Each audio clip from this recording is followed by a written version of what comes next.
Assalamualaikum mga kabasilenyas. What's up YouTube? So ngayon guys, galing ako ng main branch kasi kumuha ko ng leave. So ngayon medyo nagka-problema guys. Bago nga palang lahat, kung pupunta kayo dito sa bansang Kuwait, dapat alamin nyo muna kung yung pupuntahan ninyo ay maganda yung company, kasi nasa huli ang pagsisisi. Kagaya ng sitwasyon ko ngayon guys, medyo pinahirapan nila ako. Gusto kong umuwi ng April 24, April 21, so ayaw nila akong payagan, which is yung relation namin ng in charge sa akin doon ay okay naman. So yun pala, kinakagat ako sa likod. So kung anong pinag-uutos niya, kahit di sakop ng trabaho ko, gagawin ko, ginawa ko para sa kanya. So sa bandang huli, nung nagpaalam ako, so hindi nila ako pinayagan doon sa date kung saan gusto kong umuwi guys. So ngayon, ang masusunod yung date na nilagay nila, kung kailan talaga ako nila papayagan. So ang masaklap dito guys, magbabayad pa ako ng upa at saka magre-rebook pa ako ng ticket ko, kasi dito napakapangit, napaka-worst talaga ng ng sitwasyon. Ako pa mismo bibili ng ticket ko, ng sarili kong ticket, para makauwi ako. So sa mga nagbabalak na magkukuwait, alamin nyo muna, hindi ko naman nilalahat na pangit yung company, pero alamin nyo muna na mas maganda may kakilala kayo na doon mismo sa company na papasukan ninyo. Mahirap na, nasa huling pagsisisi guys. So ngayon, yan, pauwi na tayo. Ayan, pabalik na pala, hindi pala pauwi, pabalik ako doon sa kung saan ako nagtatrabaho. Balik tayo doon guys. So ngayon, masaklap talaga guys, grabe, pinarusahan talaga nila ako.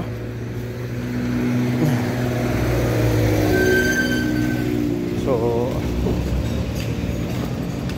pinarusahan. So yun nga pala yun, yung date na yun.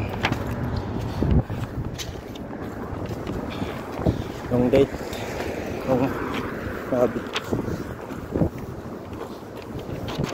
yung paper leave ko na ito, bago na naman to, nakailang palit na ako ng ng application. Grabe guys, parusang ginawa nila sa akin. So hindi ko alam kung magkano yung magastos ko doon sa rebooking, doon sa ticket ko. Grabe talaga. Sa loob ng 5 taon, bale pangalawang week ko dito, itong taon na to, pangalawang week ko na. Ngayon lang ako nagkagad dito, ngayon lang ako nagka-problema guys. So parang nasa huli ang pagsisisi. Wala namang kwenta, putang ina. Putang ina guys, wala namang kwenta. Ayun talaga, parang gusto ko nang mag-give up. Bago nga pala nito guys, nakipag-away na ako doon sa management, pati general manager. Nakipag-away na ako sa kanya. Di rin nila pinipirmahan yung application ko na doon mismo sa date na gusto kong umuwi.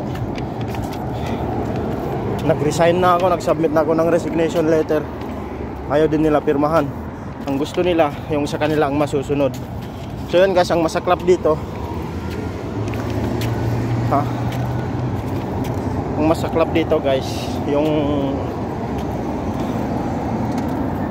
gastos na naman sa pagre-rebook ng ticket. Grabe. For scenario, sa 10 years ko na career sa pag-abroad guys, ngayon lang sa akin nangyari to. So grabe, parang nakaka-disappoint ang senaryo. Yun, ang init pa naman. Tapos pangit talagang sistema nila dito sa kumpanya ko, dito sa kumpanya ko, which is Jamia o cooperative. Pangit talaga yung sistema nila dito. Kaya yung nagbabalak dyan, i-evaluate nyo talaga muna ng maigi kung maganda ba yung pamamalakad ng company. Kasi dito yung right mo di mo may paglaban wala kang laban kagaya ng yung right ko na itong date na piliin ko na gusto kong umuwi, ayaw nila guys. Gusto nila yung kanila yung masusunod. So, tingnan na lang natin. Di naman ako kawalan sa kanila, tsaka di rin naman sila kawalan sa akin. So, tingnan na lang natin.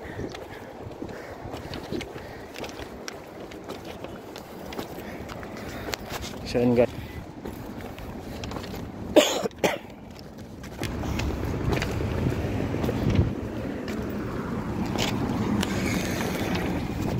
by the way guys, Ramadan ko lang.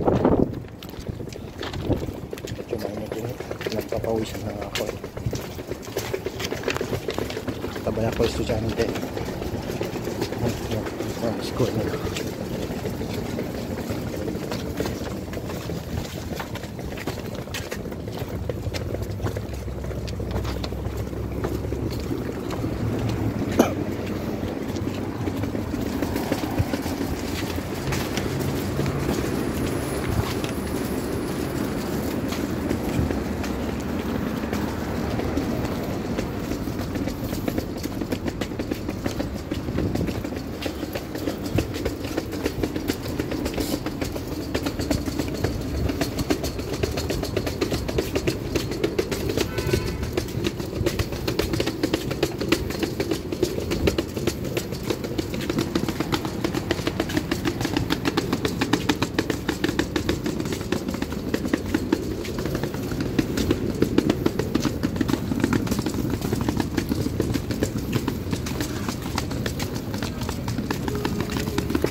Ito nga pala yung itsura ng school nila dito guys. Ganyan.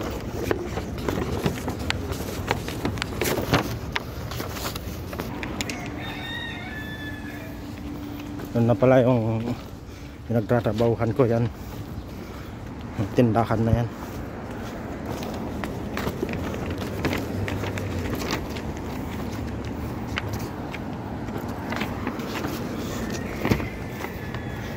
May branch kasi yan.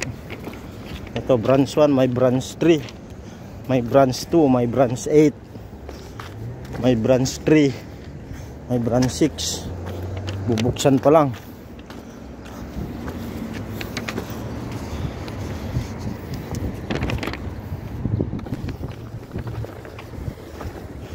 Papasok na tayo, papapirmahan ko sa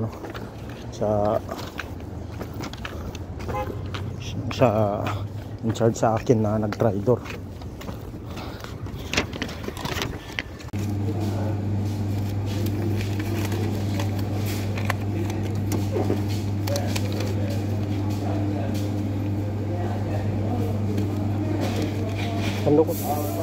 Sandok ra ko.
मैं तो टल्ला ना वाला के पीड़ी ना है मैं तो कोले नहीं पीड़ी ना है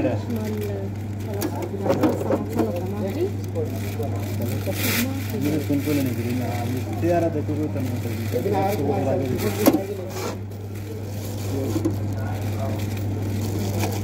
वो जो तेलो इसमें से यार क्या दिखनी ठीक है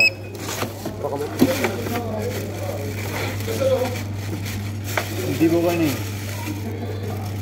ikut itu nah